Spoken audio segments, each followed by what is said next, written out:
Hello football fans, welcome to our channel. If you are a football lover, you are in the right place. Before we start, subscribe to the channel and leave your like so that we can bring you more news about your favorite team in the world of football and so that YouTube knows that the content is relevant and can deliver it to more people. Sir Jim Ratcliffe's Man United plan leaves doubts over Erik ten Hag, who must avoid Derby repeat. Sir Jim Ratcliffe's imminent arrival at Manchester United has cast doubt over the future of Erik ten Hag, who cannot preside over another Derby humiliation with the stakes ramped up. Time will tell whether Sir Jim Ratcliffe's grand plan for Manchester United includes retaining Erik ten Hag as manager. But the one thing that you can be sure of is that Britain's richest man will have his own ideas about how to bring the glory days back to Old Trafford.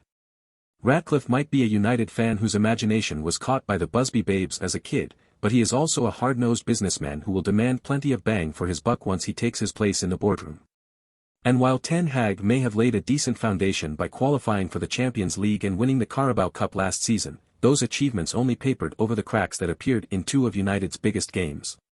A 6-3 hammering by Manchester City was bad enough. But to them suffer an even more chastening defeat at the hands of Liverpool later in the season was the kind of thing that only materializes in the worst nightmares of every United supporter. There was a time when being so heavily beaten by your fiercest rivals would have proved fatal for the manager of a big club.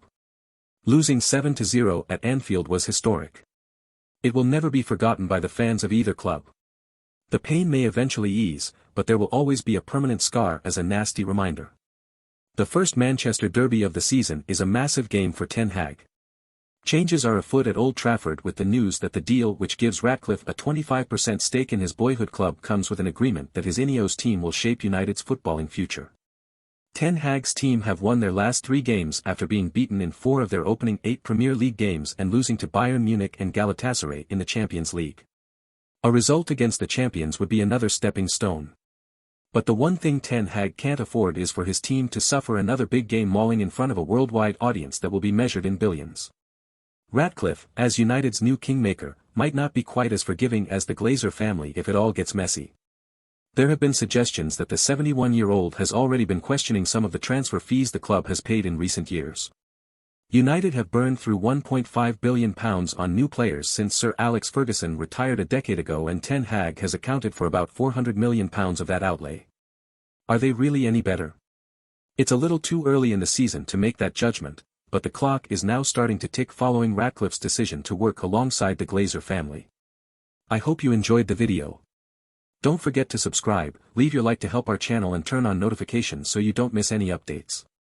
And if you have any suggestions or comments, feel free to share them with us in the comments below.